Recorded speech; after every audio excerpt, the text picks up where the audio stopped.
Programa ADV Jus. Oferecimento Qualisystem Informática. Automação em serviços para a área do direito. 3234-2720. Olá, meus amigos do ADV Jus. Estamos chegando com mais um novo programa. E como sempre, faço questão de agradecer a você que me acompanha sempre através da TV RP Canal 9 da NET, através das redes sociais, do Facebook, do Instagram e também, especialmente, através do nosso site, o advjus.net. Muito obrigado pela companhia de sempre, ok?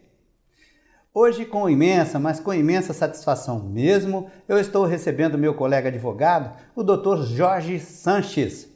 O Dr. Jorge Sanches é sócio fundador da banca Sanches e Sanches, que tem sede aqui em Ribeirão Preto, está presente também em outras importantes cidades e em pelo menos mais 5 capitais. O Dr. Jorge Sanches é especialista e mestre em processo civil. Ele foi já coordenador do curso de Direito da Moura Lacerda, integrante da Amarribo Brasil. Muito legal. A nossa pauta de hoje, Justiça e Cidadania. O ADV Jus já está no ar. Fique aqui, sim.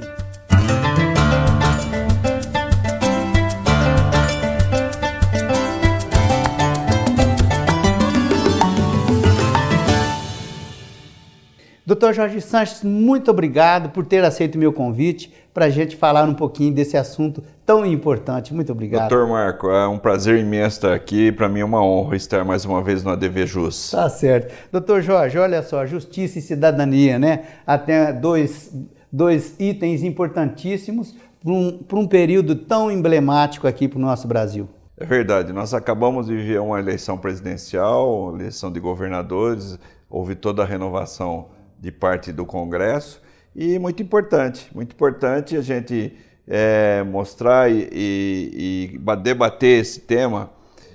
Nós temos aí um arcabouço que é a Constituição, as leis, tudo isso é muito bom, muito bonito. Nós estamos hoje, nesse ano, comemorando já 30 anos de Constituição.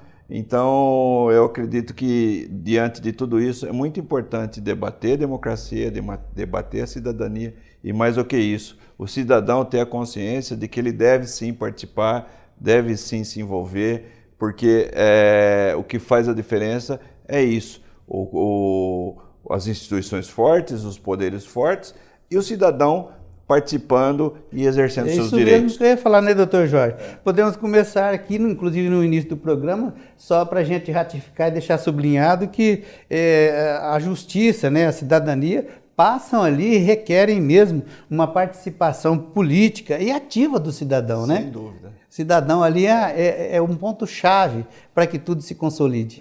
Nós temos e vivemos um Estado democrático de direito em que as instituições cumprem seus papéis. Agora, o cidadão tem que também efetivamente cumprir seu papel. Fazer a parte dele, né? Exatamente. É isso mesmo. Doutor, agora nós vivemos aí uma realidade, né, de Lava Jato. O senhor considera que foi, né, um divisor de águas na realidade brasileira, doutor? O que eu vejo da Operação Lava Jato, ela é fundamental e importante sobre 2 aspectos. Um aspecto é o pedagógico, né? E o outro aspecto é o didático. É muito importante que a sociedade tenha a certeza e a tranquilidade de que vive num país em que não há impunidade, em que não há tolerância com impunidade. Porque o que eu vejo no dia a dia, Marco, é que a população, o desalento da população é ter essa sensação de impunidade. Sim. Então, toda vez que há um bom exemplo de punição, de efetivamente respeitando o Estado Democrático de Direito, respeitando os princípios do contraditório, da ampla defesa, ou seja, respeitando a Constituição, e se chegando à instrução e encerramento de um processo em que a pessoa é punida, isso, do ponto de vista pedagógico e didático para a sociedade, é fundamental, é importante, porque nós vivemos uma época, e a Operação Lava Jato, assim como outras operações, como a Sevandija em Ribeirão, elas têm essa função efetivamente de incutir no consciente coletivo de que não, nós não vivemos numa terra Concordo. que não há lei, que não há justiça. Vivemos num país em que existem os poderes instituídos, legislativo, executivo, judiciário, cada um fazendo a sua parte, as demais instituições, Polícia Federal, Receita Federal, e que dão suportes a isso e para que haja efetivamente o exercício democrático, o exercício pleno dessa democracia. Doutor Jorge, por que, né, que aqui no Brasil, né, existe algumas afirmações das quais a gente evidentemente tem que repelir, porque elas apontam ali, né, como sendo a corrupção já engendrada na cultura popular. Isso tem que ser repelido. Sem dúvida, sem dúvida. Um dos maiores males da corrupção, além de todo o mal que ela faz de drenar verbas para a saúde, para a educação, para a segurança, ela tem um mal maior, doutor Marco, que é incutir na consciência coletiva. Ela é tão nefasta, que ela faz as pessoas acreditarem que é assim mesmo, que não tem como mudar. Mas tem como mudar. A gente tem muitos exemplos, a própria Marribo, que nasceu de uma pequena cidade, se espalhou pelo Brasil todo. Então, assim, a partir do momento que o cidadão muda a sua postura de comodismo, fala, não, a partir de agora eu vou me envolver, vou participar, ele vai fazer a diferença. Então, por quê? Porque durante muitos anos ficou-se nesse coletivo, consciente coletivo, dizendo o seguinte, olha, é assim mesmo. Não é assim mesmo. Não é assim mesmo. E o que faz a diferença é a participação da sociedade. A gente já viu também, nas últimas eleições recentes, que o eleitor, ele não precisou muito de propaganda. Sim. Ele está se amadurecendo. Democracia é isso. Erro e acerto. Erro e acerto. Uma hora a gente vai amadurecer e as pessoas vão ter efetivamente uma consciência, uma participação na escolha dos representantes de forma madura. Né? E outra, né, doutor Jorge? A nossa democracia, ela é muito jovem, tem só 30 anos, né? Muito jovem. Então, aqui no Brasil, doutor, esse tópico é meio recorrente, às vezes eu falo para os colegas que vêm sempre aqui no ADV Especial, no ADV Jus, né? Nós não temos aqui em nosso querido Brasil o crime de perjúrio, né? E um corrupto mentiroso, ele continua, né, a empreitada dele, e quando ele é pego, ele continua afirmando que nada fez, e às vezes as provas são evidentes. O senhor acha que talvez ali existe uma lacuna da lei aí? Sem dúvida, eu acredito que deveríamos instituir, sim, o crime de perjúrio, porque fica muito a palavra da pessoa contra as provas. E, por incrível que pareça, essa negação, que é um desvio de caráter também, a pessoa que cometeu um delito, ao invés de ela se refletir e se repensar e dizer o seguinte, olha, não, eu cometi esse delito, em culturas orientais, a pessoa, ela assume e até se pune. Sim. Né? Sim. E nós, nossa cultura latina, a gente nega mentirosamente, até sob tortura, né? Vamos dizer aí.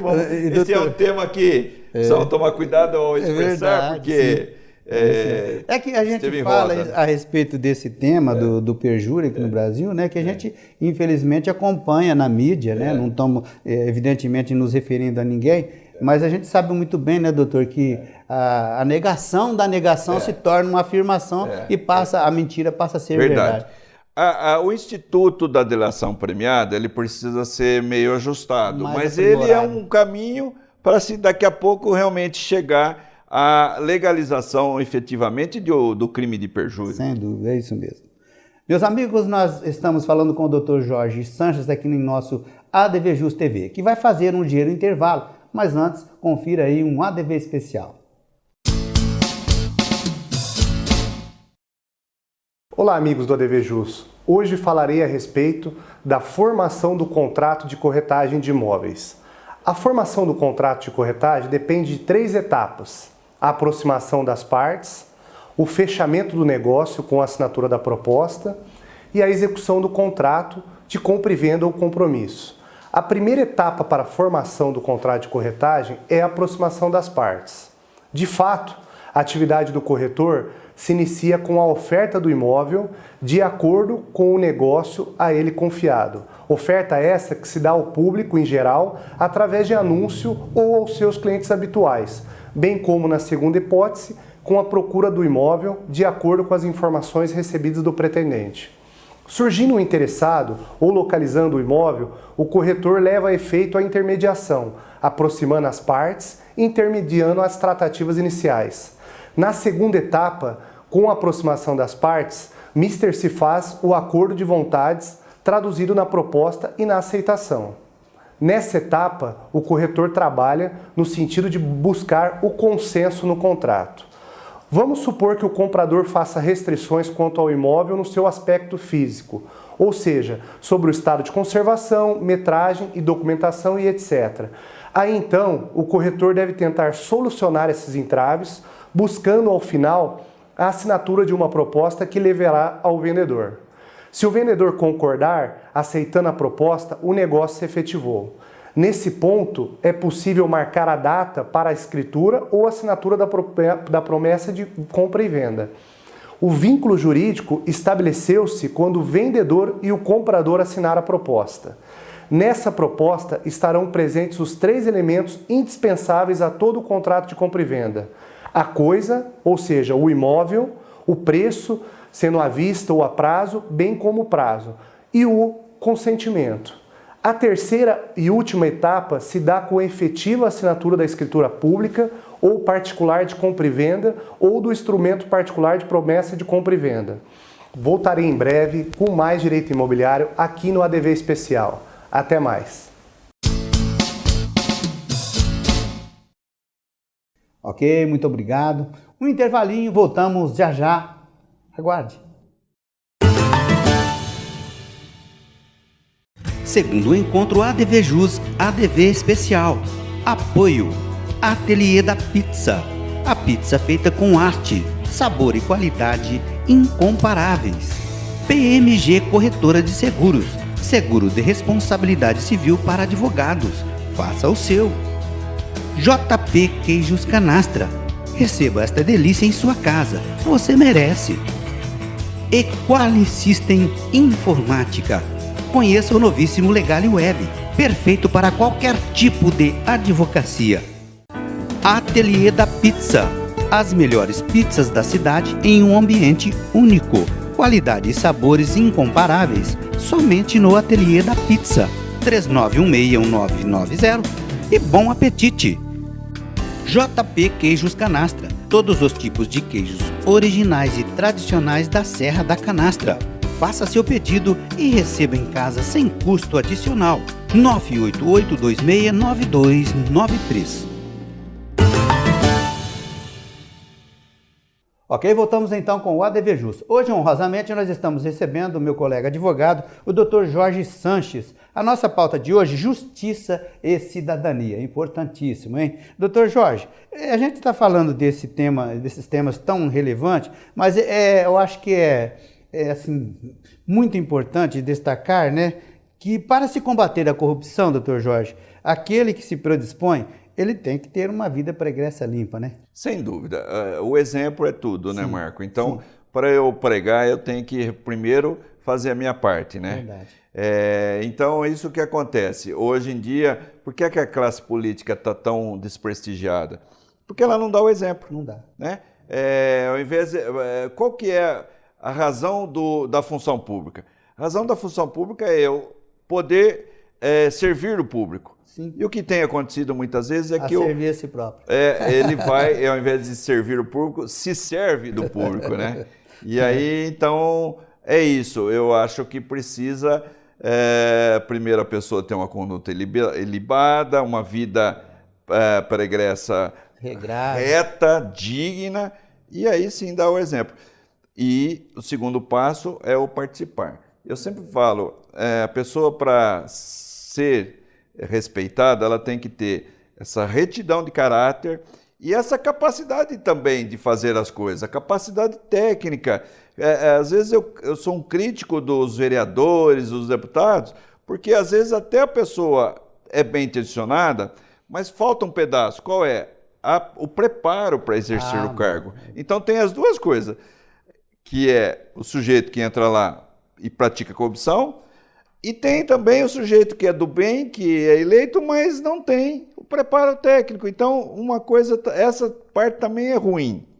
Então, a gente precisava preparar as pessoas para bem e melhor exercer os cargos públicos. Sabe uma reforma política, né, doutor Jorge? Sem dúvida. Doutor Jorge, agora, assim, trazer um pouquinho aqui para a realidade um pouquinho mais próxima de nós, né, vereadores e prefeitos, e antes de mais nada eu quero fazer aqui um parênteses, dizer que a maioria das questões que a gente está abordando aqui, eu retirei daquele livro que a gente mostrou no início, do qual o Dr. Jorge também faz parte ali, de combate à corrupção. Qual é, Dr. Jorge, o meio mais comum de desvios de recursos públicos? Dizem que é a nota fria. Como que é isso, doutor Jorge? A criatividade do corrupto, ela é gigante, né? Eles fazem de tudo. Uma das formas é a emissão da nota e da não prestação do serviço ou da entrega do serviço de forma reduzida. Por exemplo, eu compro 10.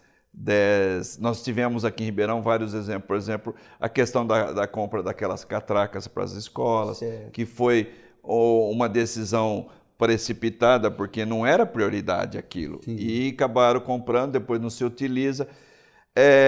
Mas a forma que mais acontece é na emissão de notas fiscais, na prestação de serviços. Por exemplo, você vai fazer um serviço de terraplanagem. É muito difícil a medição disso. Sim. Então você põe uma nota superfaturada e não tem como apurar. Por outro lado, o sistema que a gente vive, que é da fiscalização dos tribunais de contas do Estado e da União, os tribunais de contas, eles fazem um trabalho preventivo e consultivo ao mesmo tempo. O que eles fazem? Eles verificam se o documento e se existe a mercadoria.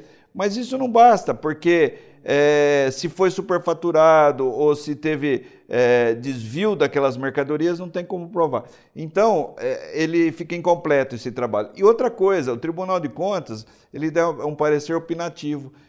E aí, o que acontece? A Câmara dos Vereadores acaba aprovando as contas do prefeito. E isso é uma anomalia, sim, porque o Tribunal de Contas ele não pode julgar, né? Ele só dá uma opinião e aí prevalece a decisão política. Isso acontece na maioria dos municípios muito, né? Brasileiros. Doutor Jorge, porque também é assim, né? A gente, graças a Deus, aí Deus nos deu uma oportunidade de ter um conhecimento um pouquinho melhor, né? Agora, é difícil, né? Como que vamos explicar aí para um brasileiro trabalhador, né? O pessoal mais humilde, né? A existência de um bunker, né? Lá, e cheio de mala de dinheiro, com um monte de milhões, né? Ele se pergunta, mas escuta, em espécie, a Receita Federal não tinha nenhum mecanismo para inibir isso? Então, eu estou me referindo lá do deputado, sim, né?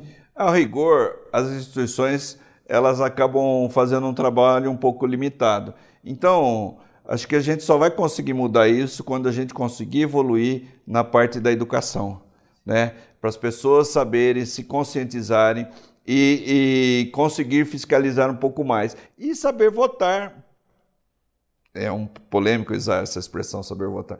O cidadão sabe votar, mas aperfeiçoar esse voto, né? Então, a solução ela é de médio a longo prazo,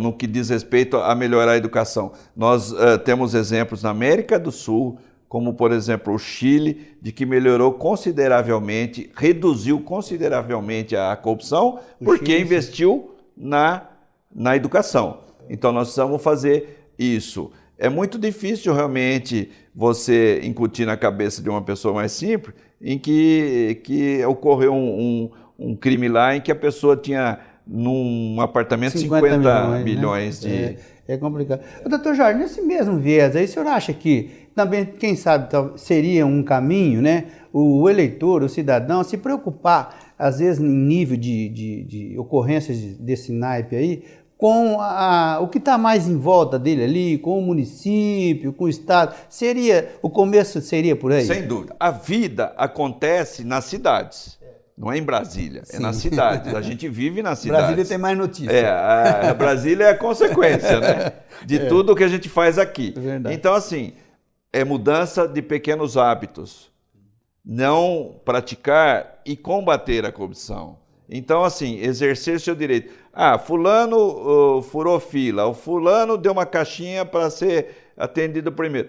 Se você viu, você tem que falar. Você fala, não, companheiro, não é assim. Por aí. Não pode ser assim.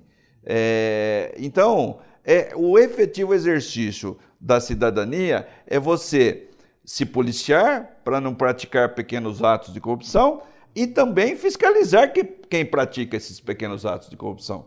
Porque, no fundo, o Congresso Nacional é um extrato da sociedade. Sim, que a gente acaba colocando lá, né?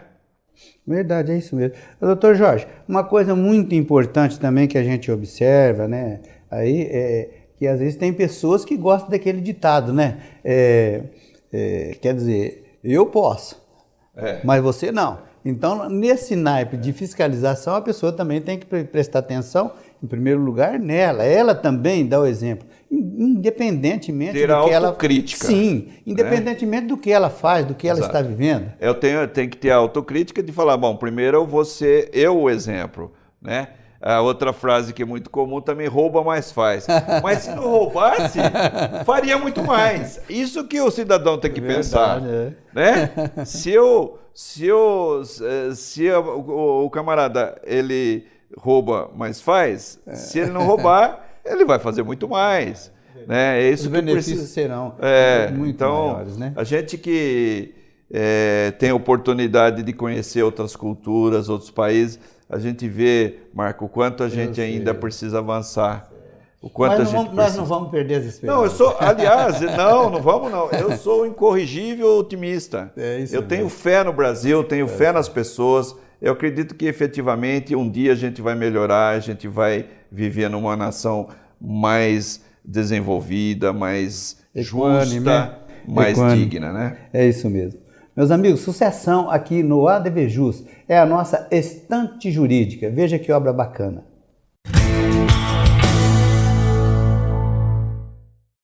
A estante jurídica do ADV Jus TV de hoje destaca a seguinte obra: Curso de Direito Administrativo para Procuradorias Municipais.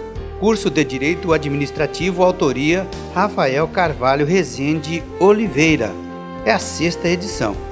Editora Método. Mais uma obra para retirar da estante e conferi-la.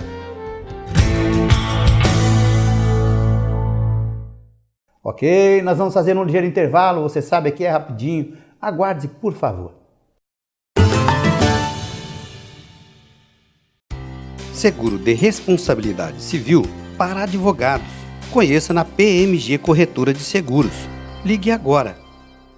Quali System Informática, automação em serviços para a área do direito. Desenvolvemos o Quali Jurídico com controle de processo, agenda, gerenciador eletrônico de documentos, andamentos processuais, relatórios com filtros e controle financeiro. Oferecemos consultoria, assessoria, suporte técnico, projetos de infraestrutura com rapidez, segurança e ética. Quali System Informática. João Arcadepani Filho 137, 3234-2720. Arcângelo Imóveis. Venda, locação, administração. Compromisso e confiança. Arcângelo Imóveis. Legal, estamos de volta então com o ADV Jus. Hoje nós estamos recebendo aqui em nosso estúdio meu colega advogado, o Dr. Jorge Sanches. O Dr. Jorge Sanches é sócio fundador da banca Sanches e Sanches, com sede aqui mesmo em Ribeirão Preto. E a nossa pauta de hoje é justiça e cidadania. Doutor Jorge, uma das coisas que o corrupto tenta de toda sorte aí é esconder números, né? Principalmente se ele está ali no poder. Mas é bom que se diga que todos, né, temos direito, sim, de receber do ente público informações, temos direito à transparência. Tem gente que não sabe, doutor. Sem dúvida. Agora, nós temos a lei de transparência, que obriga ao gestor público a publicar todos os gastos, e temos a lei de acesso à informação, sim, que é um mecanismo que tem que ser usado pelo cidadão.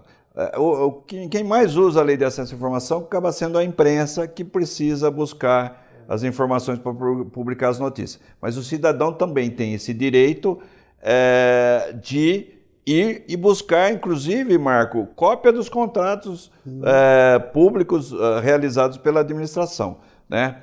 Então, uma polêmica que, quando surgiu a lei, que era se deveria publicar os salários dos funcionários.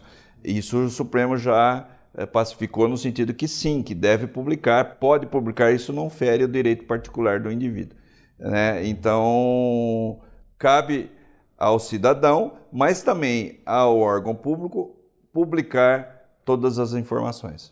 A pessoa bem informada, né, doutor? Ela abre um leque, abre um universo de possibilidades. A informação é um bem público que deve ser disponibilizado a todo cidadão. Como diz o ditado, que a luz do sol é o melhor desinfetante. Então, o cidadão, é direito do cidadão ter a informação, ter o acesso à informação, seja qual for o documento público. E o servidor público e o agente público que ingressa numa carreira pública, ele tem que saber que, ao exercer um cargo público, ele tem o dever de prestar satisfação, e os seus vencimentos são uma informação pública. É isso mesmo. Doutor Jorge, agora a gente sabe, né? Existem aí algumas chagas que elas estão praticamente ali inseridas dentro do funcionalismo de uma maneira assim insofismável. A gente sabe disso daí, né? E uma delas é amigos e parentes aprovados em concursos públicos, e 2, perseguição a vereadores honestos. Doutor, isso existe, né? Existe muito, Marco. A gente já viajou muito por esse Brasil afora. Eu já estive em 23 estados brasileiros, Marco, falando da Marribo, e falando da Marribo e conhecendo os exemplos locais. E isso é muito comum. O nepotismo, embora exista uma lei contra o nepotismo, existe, sim. E essa questão também da perseguição política. Então, o que a gente se apega? A gente se apega a 1 ou 2 vereadores, que geralmente sempre tem vereadores honestos. Por mais que as câmaras municipais de pequenas, médias cidades tenham um cancro de corrupção, sempre tem um outro. Então a população tem que se apegar a esse. Mas muitas vezes esses são perseguidos. E tem que ter personalidade, tem que ter coragem. Porque, outra coisa, o corrupto, ele tem uma característica que é o seguinte: todo corrupto é imaturo, sim, psicologicamente. E ele já espera e acredita no recuo daquele cidadão de bem ou daquele vereador de bem. E esse não, tem que enfrentar com coragem, com destemor. Claro, como que você faz isso? Sozinho, como herói? Não, você cria uma organização, cria uma OCIP ou uma ONG para fiscalizar, e aí você ganha força. Quando ocorre alguma ameaça, torne o mais público possível essa ameaça. Você divulga, porque senão se contamina, né, exato, doutor? Doutor Jorge, agora no universo da corrupção também existe, agora nos dias de hoje aí, a chamada tecnologia da fraude. Doutor, é uma coisa nova que apareceu juntamente com essa modernidade. Sem dúvida. O corrupto ele vai se atualizando também. Tá? Então ele está entrando na tecnologia da informação, na era da informática, e existem os crimes digitais, né? Então isso, infelizmente, o ser humano... Onde há o ser humano, Marco, existe a possibilidade da fraude, do erro. Então a criatividade ela é grande e acaba acontecendo. E os políticos ou os corruptos ou pessoas que não são políticas, mas são praticantes de crimes, eles se atualizam também na era da informática. É verdade. E é bom sublinhar, né, que nós estamos falando aqui, dando aí alguns exemplos de corruptos, né, que estão aí na vida pública, mais especificamente na política. Mas a gente também sabe, né, doutor Jorge, muito bem, que nos poderes constituídos, infelizmente, é quase que uma endemia, né? A gente...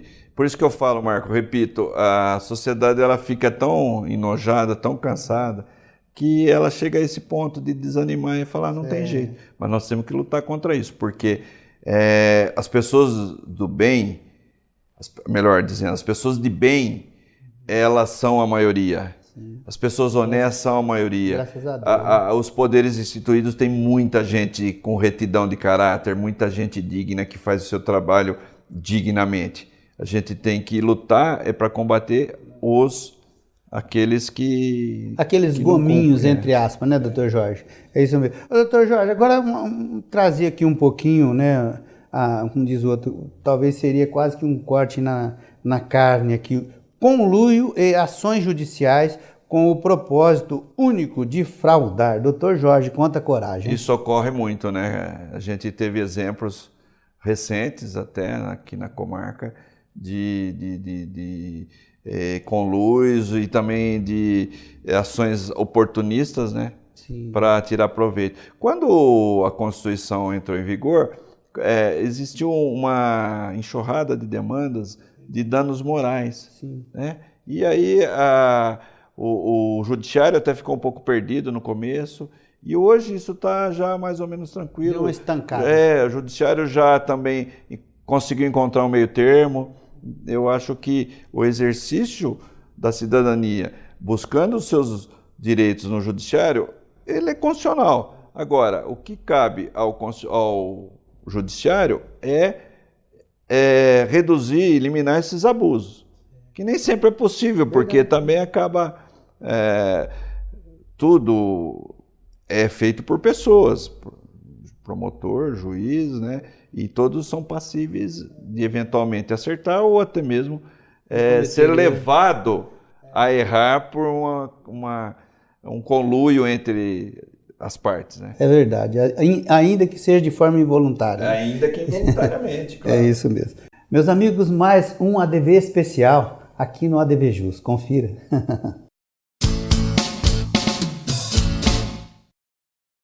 Olá amigos, hoje vou falar sobre herança digital no Brasil. Por não ser regulamentado no Brasil, começam a chegar ao judiciário os primeiros pedidos relacionados ao que se chama de herança digital. Embora tratem de bens de valor afetivo, essas decisões judiciais são precedentes que poderão ser usados em processo sobre ativos de valor patrimonial.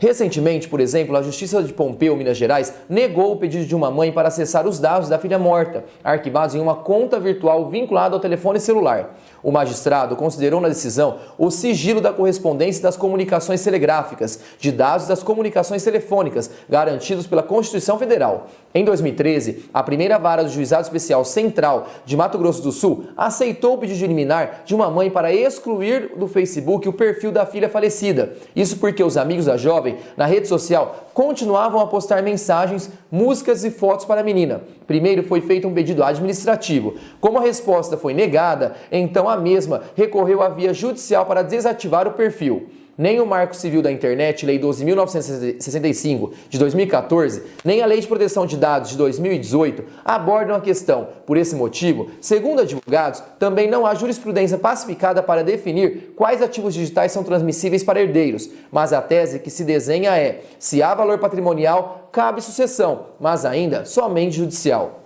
Atualmente, já é comum os registros em cartórios de ativos digitais, tais como senha de e-mails, contas bancárias, acessos a redes sociais e testamento incluir acervos de música, livros e fotos guardados em nuvem. No Congresso, o projeto de lei 4.099-A de 2012 pretende incluir ao artigo 1788 do Código Civil a transmissão aos herdeiros de todo o conteúdo de contas ou arquivos digitais de titularidade do morto. O texto já foi aprovado pela Comissão de Constituição e Justiça da Câmara e remetido à apreciação do Senado. Essa questão deverá ser muito bem discutida, porque existem valores patrimoniais, sentimentais, declarações, fotos, regras próprias de cada rede, aplicativo, programa e muitos outros arquivos e senhas envolvidos, em um arquivo digital, como sendo direito personalíssimo. Como a lei em vigor atualmente não determina que o inventário só pode existir para bens tangíveis, se não veda expressamente, pode-se incluí-los conforme alguns entendimentos. Atualmente, a tendência é de que a demanda por testamentos incluam cada vez mais esses tipos de arquivos digitais. Obrigado, um grande abraço e até a próxima! Ok, muito obrigado. Olha, eu quero agradecer muito a presença do Dr. Jorge Sanches, meu colega advogado, que hoje participou comigo aqui do ADV Jus. Já fazia tempo que a gente queria trazê-lo para falar a respeito de justiça e cidadania. Dr. Jorge, muito obrigado. Para mim foi uma honra te receber. Dr. Marco, a honra foi minha. Muito feliz por estar aqui e desejo muito sucesso cada vez mais para o ADV Jus, para o colega, para todos os telespectadores, que a gente consiga efetivamente ter um final de ano já quase, né? Bom, e um 2019 realmente com muita prosperidade para o país. Nós temos novos governantes e oxalá tenhamos uma caminhada de mais dignidade, de mais prosperidade para o nosso país. É isso mesmo. Mantemos as esperanças, Dr. Jorge. Sem dúvida. Olha, meus amigos, vocês podem rever este programa com o Dr. Jorge Sanches e eu realmente recomendo. É só vocês acessarem o nosso site, é o advjus.net. Faça isso. Inscreva-se em nosso canal do YouTube e tenha acesso a todo o conteúdo do nosso portal, youtube.com/advjus.net. ADVJus, eu tô ligado. Fico por aqui, prometo voltar breve com um programa inédito. Um forte abraço e até o próximo.